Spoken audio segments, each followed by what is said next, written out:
Back in 1977, CitiCorp's new corporate headquarters was the latest in the new generation of concrete skyscrapers and a triumph of design. It had a concrete core mixed with a steel frame, but unknown to anyone, it was an accident waiting to happen. At the time, investigative journalist Jim Dwyer was just a rookie reporter, but his instincts told him to follow a lead. A friend of mine gave me a tip that he'd heard that the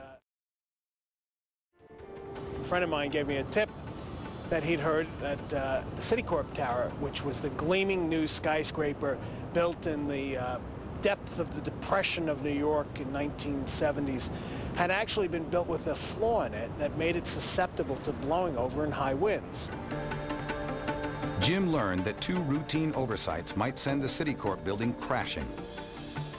He discovered no one had ever tested the structure to see how well it would resist the loads exerted by high winds at the corners.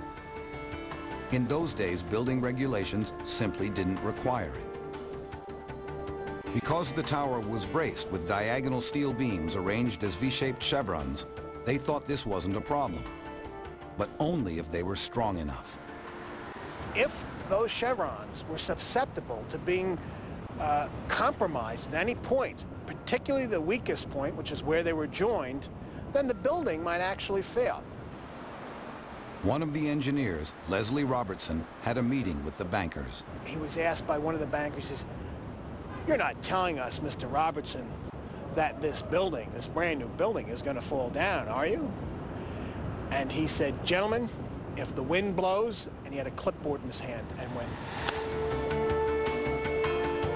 The tests had revealed the CitiCorp Tower had a 50% chance of complete collapse in winds more than 70 miles per hour. Typical for hurricanes hitting the East Coast in the autumn. Generally, the storms come in sort of from the southeast, so I think if we were standing here when a hurricane hit in 1978, if there were one, we would have been okay, but we would have had a tremendous vista of destruction all around us.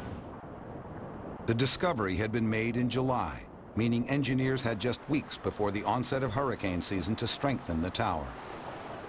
To avoid panic, they had to do this in secret. Night after night, after office workers left the building, the light from welding torches could be seen high above the streets as steel braces were welded onto the chevrons to make the joints strong enough. The near miss showed just how risky building tall can be. And if this was true in the 1970s in New York, it's still true today in Riyadh.